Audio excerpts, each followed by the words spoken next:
بسم اللہ الرحمن الرحیم۔ السلام علیکم ناظرین۔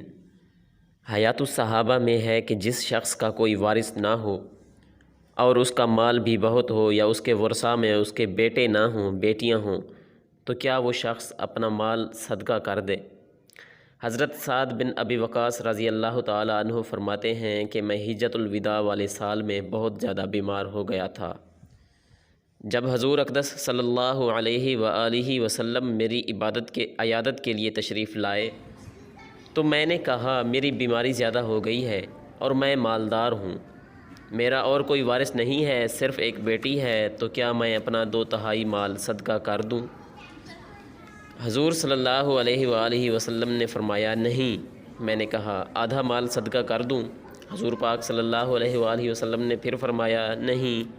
میں نے کہا، 1/3 مال صدقہ کر دوں؟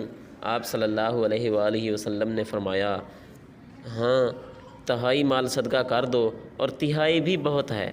تم اپنے ورثاء کو مالدار چھوڑ کر جاؤ، یہ اس سے بہتر ہے کہ تم ان کو فقیر چھوڑ کر جاؤ اور وہ لوگوں کے سامنے ہاتھ پھیلاتے پھریں۔ اور تم جو بھی خرچہ اللہ کی رضا کے لیے کرو گے، اس پر تمہیں اللہ جل شانہ کی طرف سے اجر ضرور ملے گا، حتیٰ کہ تم جو لقمہ اپنی بیوی کے منہ میں ڈالو گے، اس پر بھی اجر ملے گا۔